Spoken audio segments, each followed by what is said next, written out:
Hi, this is Margaret Byrd and welcome to Color Quest. There is nothing like having a dye source that can bring about all kinds of color, and cochineal is definitely one of them.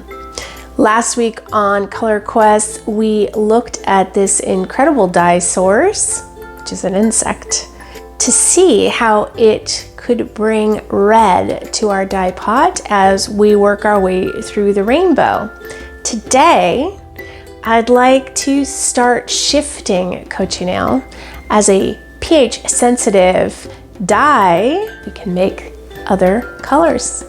And the next one on that rainbow would be orange. So let's look at how this tiny bug can bring about a new color for us to use in our natural dye practice.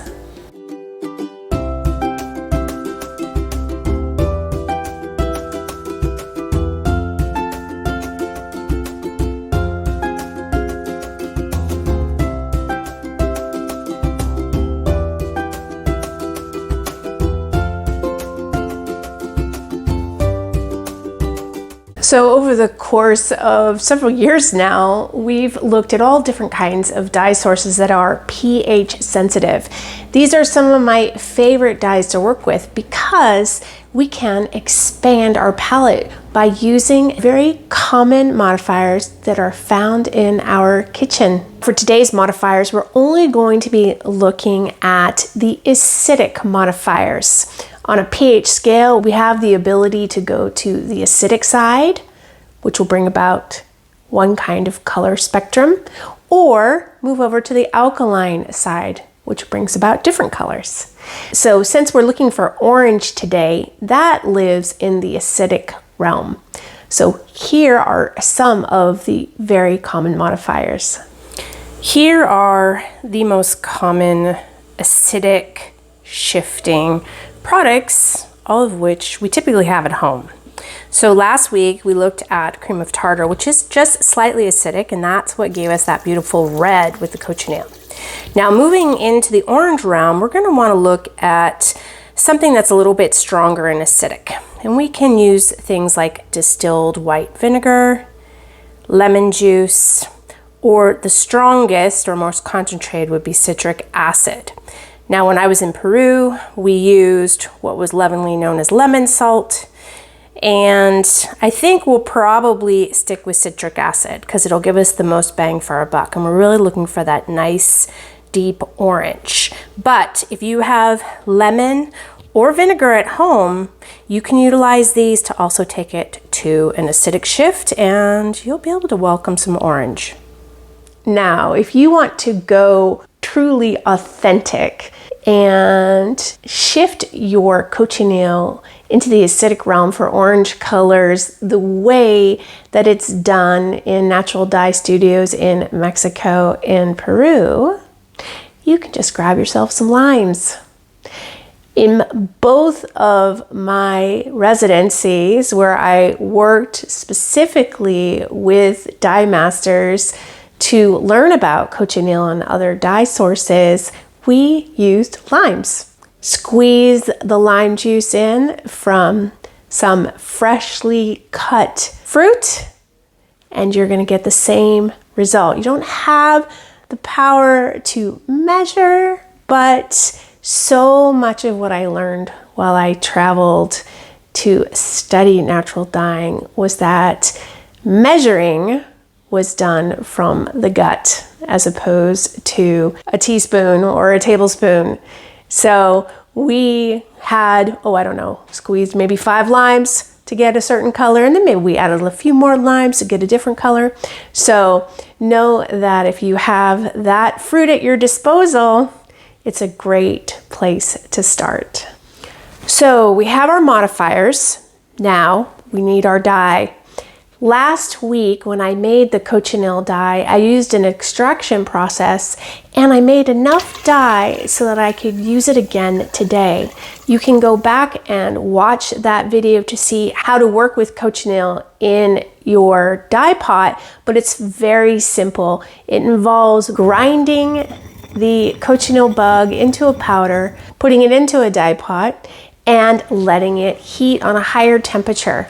You do this multiple times in order to pull as much color out as possible. Cochineal is strong, so don't lose any of that extra dye that you might have in those tiny little bugs. So in today's video, I'm going to be taking from that master pot that I made last week.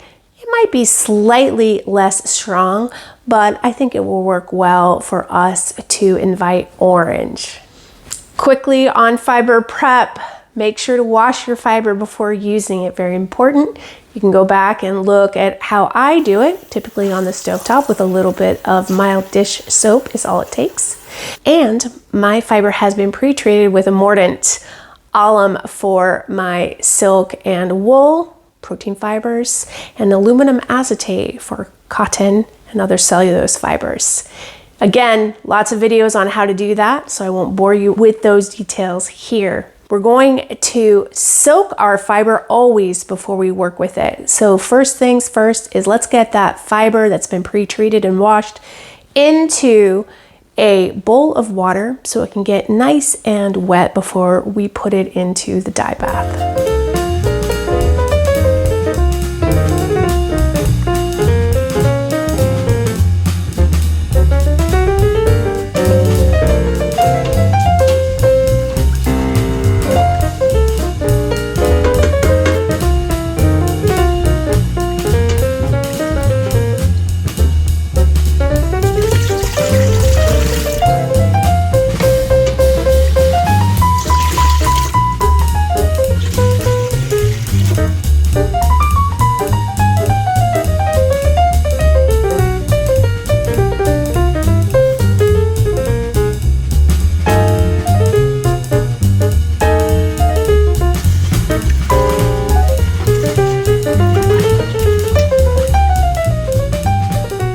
I just love how you can immediately see the change in the dye when you add a modifier.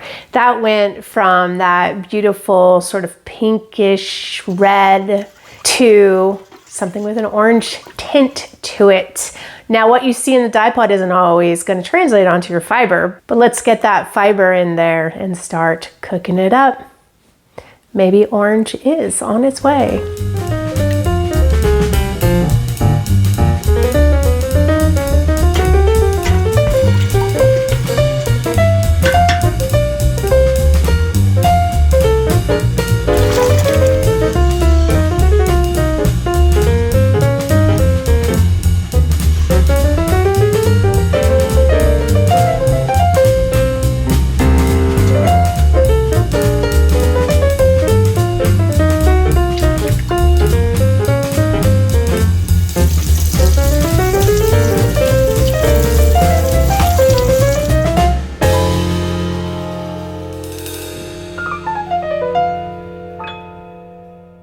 All right, the fiber is dry. Let's take a look at it and see what you think.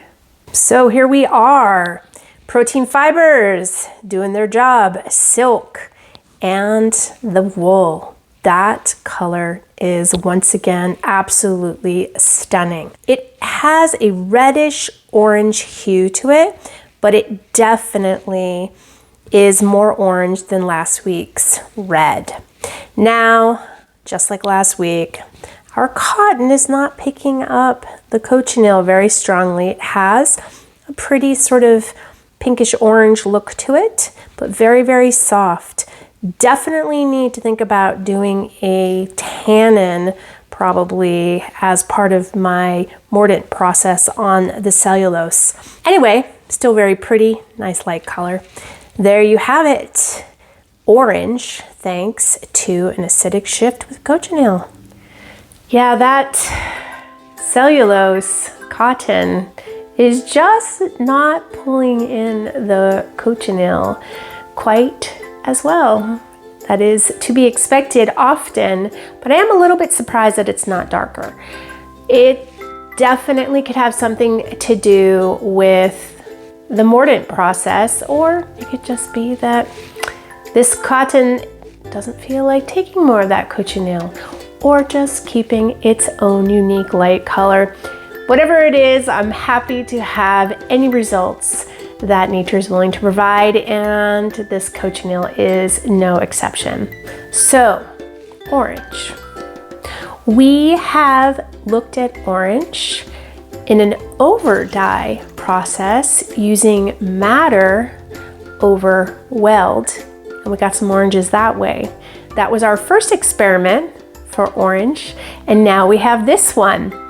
What I'd like to do next week on Color Quest is try cochineal as an over dye to weld, and maybe we compare that to the result we got with madder, and then who knows, we could have a whole nother shade group of oranges to add to our palette. Cochineal, truly an amazing dye. All right, have a wonderful week wherever you are. If you are enjoying this rainbow train, give this video a thumbs up and tell your friends about it. And as always, if you haven't subscribed, why not do that? All right, I will see you next Friday here on Color Quest. Enjoy your week. Yeah, fixing my hair. And for some reason, the video started. All right.